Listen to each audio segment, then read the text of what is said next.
నమస్తే, welcome to number 1 news channel in digital మనం TV. నేను విలాసియా. ప్రస్తుతం మనతో పాటు స్టూడియోలో ఉన్నారు సీనియర్ జర్నలిస్ట్ అండ్ అలాగే political analyst doctor Bharat Reddy గారు. నమస్కారం భరత్ గారు. సో ఫస్ట్ ఆఫ్ ఆల్ మనము తెలంగాణ గురించి మాట్లాడుకున్నట్లయితే 6 గ్యారంటీలు, దాని తర్వాత నిబంధనలు ఏమొస్తాయి, వాటి యొక్క రూల్స్ అండ్ రెగ్యులేషన్స్ గైడ్లైన్స్ ఏముంటాయి, తెల్ల రేషన్ కార్డు ఉండాలి. సో ఒక్కొక్కటి వాళ్ళు అమలు చేస్తున్నారు, బట్ దాంతోపాటు నిబంధనలు పెడుతున్నారు. అండ్ తెల్ల రేషన్ కార్డు లేకున్నా కూడా ఆరోగ్యశ్రీ ఇప్పుడు వర్తిస్తుంది అనేది ఒకటైతే మళ్ళీ స్పష్టంగా మనకు తెలుస్తోంది. సో ఒక్కొక్క దానికి తగ్గించుకుంటూ వెళ్తున్నారు. గ్యాస్ సిలిండర్ కావచ్చు, ఇప్పుడు నెలకి అంటే సంవత్సరానికి 4 సార్లు 4 గ్యాస్ సిలిండర్లు వాడితే వాళ్ళకి 500 రూపాయలు అంతే, తెల్ల రేషన్ కార్డుతో సంబంధం లేదు అన్నట్టు. సో ఇలా ఒక్కొక్కటి తగ్గించుకుంటూ వెళ్తున్నారు. అండ్ విద్యుత్ కరెంట్ బిల్ కూడా 200 యూనిట్లు కంటే తక్కువ అండ్ 200 యూనిట్లు మాత్రమే ఉపయోగిస్తే ఫ్రీ. దానికంటే ఒక యూనిట్ ఉపయోగించుకున్నా కూడా మనము మొత్తం బిల్ కట్టాలి. సో ఈ 6 గ్యారెంటీల్లో ఏవైతే ఒక్కొక్కటి అమలు చేస్తున్నారో ప్రతిదానికి తెల్ల రేషన్ కార్డు లింక్ ఉండే ముందు, ఇప్పుడు ఒక్కొక్కటి తొలగిస్తూ ఉన్నారు. ఏంటి అసలు ఏం జరుగుతుంది? తెల్ల రేషన్ కార్డు ఉండాలంటారా వద్దంటారా? లాస్య గారు, మనం చూసుకున్నట్టయితే లింకు అనేది ప్రభుత్వం స్పష్టమైన ఆదేశాలు అయితే ఎక్కడ ఇవ్వలేదు. తెల్ల రేషన్ కార్డే ప్రామాణికం అనే స్పష్టమైన ఆదేశాలు ఇవ్వలేదు. మంత్రులు మాట్లాడారు, సోషల్ మీడియాలో ప్రచారం జరిగింది. క్షేత్రస్థాయిలో వాళ్ళు రివ్యూలు చేసుకున్నప్పుడు పరిస్థితులు గమనిస్తారు. మనం ఒక పని చేస్తున్నప్పుడు దానికి తగ్గట్టుగా మనం చేంజెస్ చేసుకుంటూ వెళ్తాం. అంటే అక్కడ ఏది ఫిట్ అవుద్ది అనేది చూసుకోవాల్సిన అవసరం ఉంటుంది. మనం గుడ్డిగా ఇలాగే ముందుకెళ్తే అనేది కాని పని. ఇలాంటి సందర్భంలో రివ్యూలు చేస్తున్న సందర్భంలో తెల్ల రేషన్ కార్డే ప్రామాణికంగా పెట్టినట్టయితే దీనివల్ల వచ్చే సమస్యలేంది. ఇటీవల కాలంలో ప్రజాపాలన పేరుతో రేషన్ కార్డులు అప్లై చేసుకోమని చెప్పడం జరిగింది. అక్కడ చూసుకున్నట్టయితే మిగతా 6 గ్యారంటీ స్కీమ్ల కంటే తెల్ల రేషన్ కార్డుల కోసం ఎక్కువ మంది అప్లై చేసుకోవడం జరిగింది. దానికి కారణం ఏంది?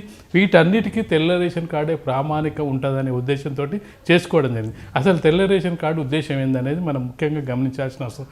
తెల్ల రేషన్ కార్డు ముఖ్య ఉద్దేశం ఏంటంటే నిత్యావసర సరుకులు సబ్సిడీ మీద ఇవ్వడం అనేది, రేషన్ షాపుల ద్వారా ఇవ్వడం అనేది ప్రధానంగా ఉండేది. మొదట్లో ఉన్న సందర్భంలో చాలామంది మధ్యతరగతి వారు కానీ ధనికులు కానీ రేషన్ కార్డు వైపు చూడకపోయేది.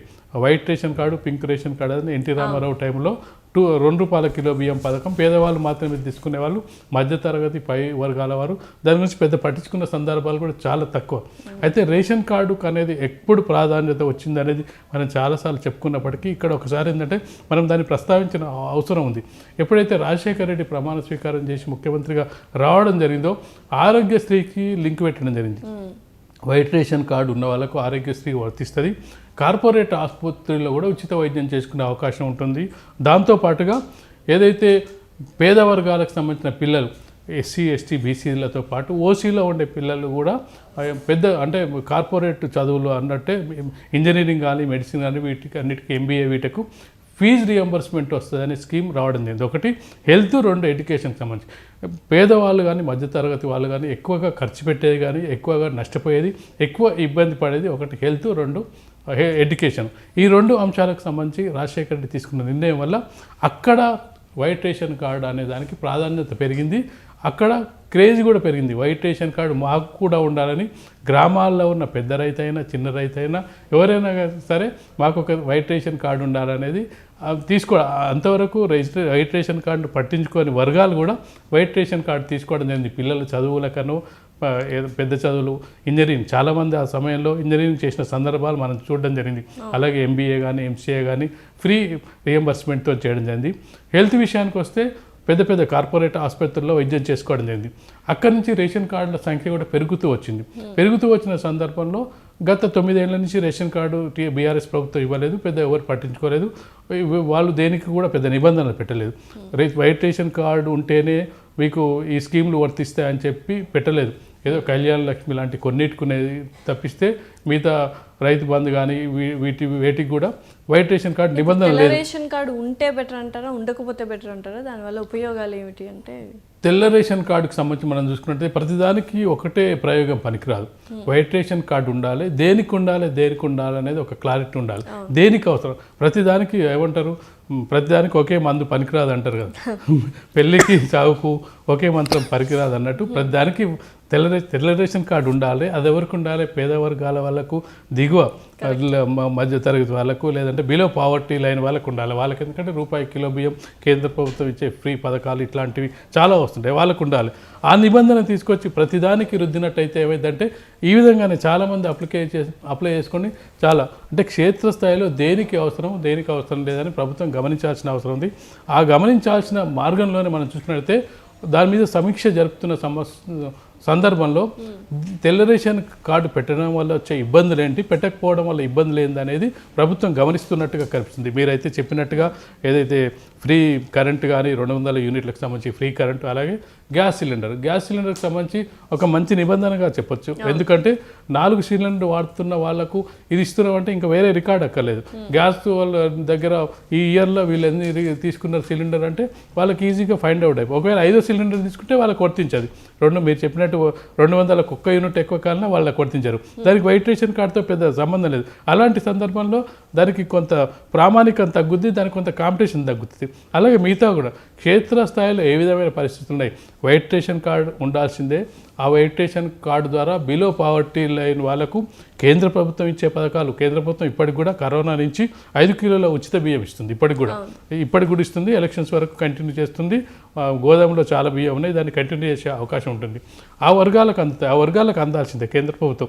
మరొకటి, కేంద్ర ప్రభుత్వం ఇస్తున్న రైతు పిఎం కిసాన్ దీనికి సంబంధించి కూడా వైట్ రేషన్ కార్డులు ఉన్న వాళ్ళకే సంవత్సరానికి 6,000 పథకం వాళ్ళకు వర్తిస్తుంది. అది ఉండాల్సిందే. కానీ రాష్ట్ర ప్రభుత్వ స్థానానికి వచ్చినప్పుడు రాష్ట్ర ప్రభుత్వంలో దేనికి అవసరం వైట్ రేషన్ కార్డు, దేనికి అవసరం లేదు, ఉంటే ఏ విధంగా ఉండాలి. దానివల్ల ఏంటంటే కొంతవరకు వెసులుబాటు ప్రజలకు ఉంటుంది, ఎవరైతే లబ్ధిదారులకు ఉంటుంది, అందరికి ఉంటుంది. ఇప్పుడు ఇల్లు ఉంటుంది, పేద వర్గాలకు ఇల్లు ఉన్నప్పుడు వైట్ రేషన్ పెట్టవచ్చు. ఇల్లుకు సంబంధించి వాళ్ళకు ఫ్రీ హౌస్ లేకపోతే 5 లక్షలు ఇంటికి ఇస్తా అన్నప్పుడు, ఇల్లు కట్టిస్తా అన్నప్పుడు దానికి పెట్టవచ్చు. కానీ ప్రతి దానికి ఈ వైట్ రేషన్ కార్డు పెట్టడం వల్ల ఏమవుతుందంటే ప్రజలు కన్ఫ్యూజ్ అయ్యింది. మనం చూడడం జరిగింది, మనం గతంలో కూడా చర్చించుకోవడం జరిగింది. ఈ 6 గ్యారెంటీలకు సంబంధించి చర్చ జరుగుతుంది, జరగబోతుంది అనుకున్నాం. ఈ 5 ఏళ్ల కాలం కూడా ఈ 6 గ్యారెంటీలకు సంబంధించిన చర్చ జరుగుతూనే ఉంటుందండి. ఈ 6 గ్యారెంటీల్లో రేషన్ కార్డే ప్రామాణికం అయితే రేషన్ కార్డుల మీద ఒత్తిడి పెరుగుతుంది. రేషన్ కార్డులు కావాలనేది నువ్వు చిన్న వ్యక్తి నుంచి పెద్ద వ్యక్తి వరకు రేషన్ కార్డు కావాలని కోరుకుంటారు. అలాంటి సందర్భంలో కొంత ఒత్తిళ్ళు ఉంటాయి, అధికారులపై ఒత్తిళ్ళు ఉంటాయి, గ్రామాల్లో ఒత్తిళ్ళు ఉంటాయి, నాకు కాంపిటీషన్ ఉంటుంది. పక్కవాడికి ఇచ్చి తనకి ఇవ్వకపోతే అతనికి ఎట్లా వచ్చింది నాకెందుకు ఇవ్వలేదు, ఇలాంటివన్నీ వస్తాయి. ఇలాంటి కాంప్లికేషన్స్ వచ్చినప్పుడు చాలా ఇబ్బందులు వచ్చే అవకాశం ఉంది. దానికి ఏదైతే వీళ్ళు పెట్టి స్కీమ్ ద్వారా పాపులర్ అయ్యి జనరంజకంగా పాలించాలనుకుంటున్నారో అది రివర్స్ అయ్యే అవకాశం ఉంటుంది. ఎందుకంటే మనం చూడడం జరిగింది, మన దళిత బంధు, బీసీ బంధు పెట్టి కేసీఆర్ కొంతమందికి లబ్ధిదారులకు ఇచ్చి మిగతా వాళ్ళకి ఇవ్వకపోతే వాళ్ళంతా రివర్స్ అయిన సందర్భం కనిపిస్తుంది. ఇక్కడ కూడా అలా పరిస్థితులు రాకుండా ప్రభుత్వం అంటే ఎక్కడ ఏ విధంగా ఉండాలని చెప్పి ఆలోచించి నిర్ణయం తీసుకుంటున్నట్టుగా మనకు కనిపిస్తుంది. సో సడలింపులు అయితే కొన్ని చేస్తున్నారు, అన్ని గ్యారంటీల్లో. ఆ సడలింపులు అనేవి ప్రజలకు కొంత ఊరట కలిగించేలా ఉంటే బాగుంటుందని అనుకుంటున్నాను. ఇప్పుడు మనం చూసుకున్నట్టయితే ఆరోగ్యశ్రీకి సంబంధించి హెల్త్ ప్రొఫైల్కి సంబంధించి డీటెయిల్స్ కావాలి. అంటే ప్రతి వాళ్ళకు కూడా హెల్త్ కార్డుకి సంబంధించిన ఒక ప్రొఫైల్ కావాలి. ఇది మంచి నిర్ణయం. ఎందుకంటే ఇది ఎక్కువ మంది కూడా ఎక్కువ డబ్బులు ఖర్చు చేసుకున్నది, ఎక్కువ ఇబ్బందులు పడేది హెల్త్కి సంబంధించిన అంశాలని. దానికి ఇక కులము, మతము, ధనికులు, పేదవాళ్ళనే తేడా ఉండదు. మనం కరోనా సమయంలో చూసిన సందర్భంలో అందరూ కూడా బలైన సందర్భం ఉండేది, చిన్న వ్యక్తి నుంచి పెద్ద వ్యక్తి దాకా. హెల్త్ ప్రొఫైలు, హెల్త్కి సంబంధించిన డీటెయిల్స్ ఆ రేషన్ కార్డుతో లింక్ పెట్టడం వల్ల కొంత ఇబ్బందులు ఉంటాయి. రేషన్ కార్డు లేని వాళ్ళకు 5 లక్షలు 10 లక్షల బిల్ అయితే వాళ్ళు ఎక్కడి నుంచి తెస్తారనేది కూడా సమస్య ఉంటుంది. ఇలాంటి సమస్యల్లో దానిపై కొంత రివ్యూ జరుగుతుంది. హెల్త్ కార్డుకు రేషన్ కార్డు లింకు లేకుండా హెల్త్ ప్రొఫైల్ని మనం తీసుకోవాలనేది మంచి నిర్ణయంగా చెప్పొచ్చు రాష్ట్రం. ఓకే, చూద్దాం మరి నిజంగానే తెల్ల రేషన్ కార్డు అనేది ఇంకా ఎటువంటి మార్పులకు దారితీస్తుందో ఈ 6 గ్యారెంటీలో. Thank you so much. Thank you.